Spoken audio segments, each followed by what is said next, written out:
Okay, the EW display started a number of years ago in conjunction with a specific organization, the AOC Garden State chapter.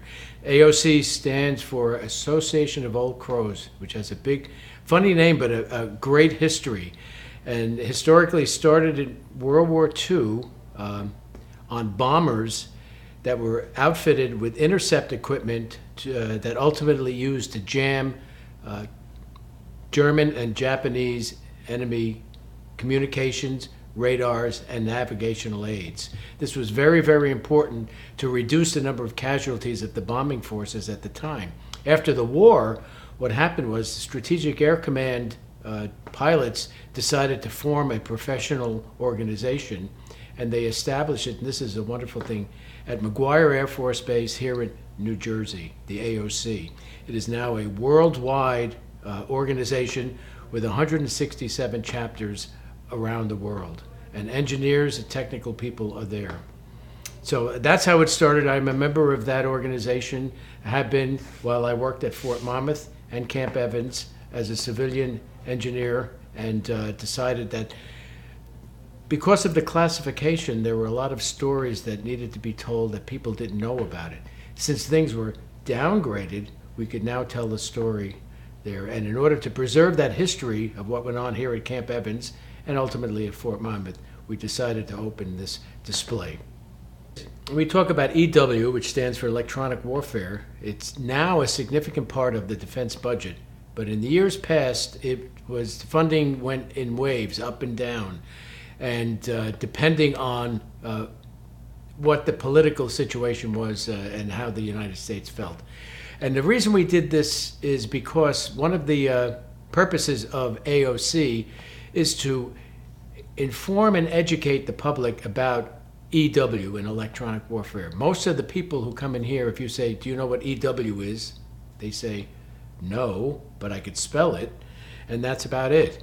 And a lot of people have never heard of AOC. I remember there was an article in the New York Times about, in this country there are 2,200 associations, some of them very esoteric, such as the AOC, which stands for Association of Old Crows. So we wanted to get that message out because throughout history, since the beginning of the AOC in 1960s, a lot of lives have been saved because of the equipment that have been developed under the Defense Department budget. Since things have been declassified, again, we can now inform the public about these important, sophisticated developments that have taken place, explain them to the public in terms that they can understand, and maybe excite some of the kids so that they would be interested in getting technical careers. My favorite piece is right behind me here. It looks like a beautiful disco ball, but what it is the ALQ-144 infrared jammer. When the public and the kids come in here, we explain to people that infrared energy, which is heat, is nothing more than electromagnetic radiation. Okay. Now, electromagnetic radiation, we tell everybody, is the same, but the wavelengths and the frequencies differ. So, communications, radars, navigational aids, heat, it's all electromagnetic radiation. And the work that was done here at Camp Evans and at Fort Monmouth was all related to various aspects of that. This particular piece is very, very important because on a chart behind it is a very, very specific threat to low-flying aircraft called shoulder-fired heat-seeking missiles. The United States pioneered it with the Stinger missile, which was very effective, but the Soviets stepped up and have developed a family of threats beginning with the SA-7, which occurs throughout the world today and is a specific threat even today.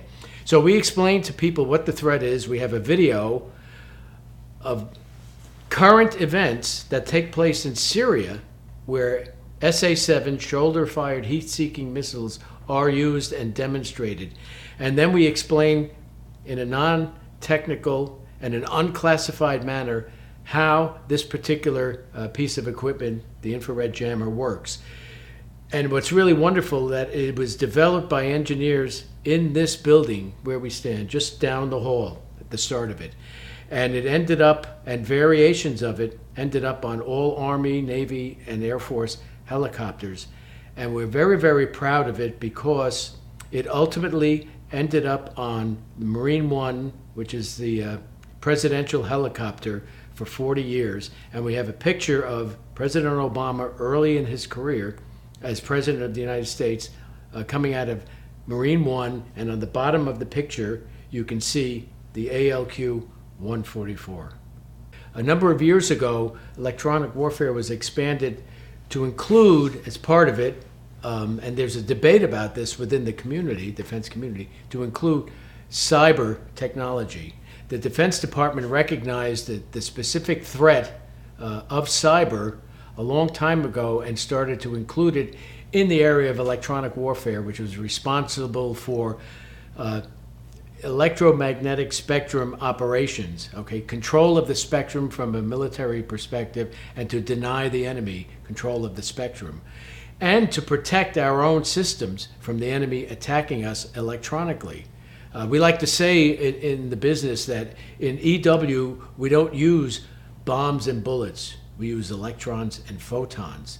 And now if you read the paper today, much of industry in this country and worldwide has been affected by cyber attacks. Okay, our enemies, and we know who they are without mentioning them, have people and organizations dedicated just to doing that. And a lot of industry has suffered from that.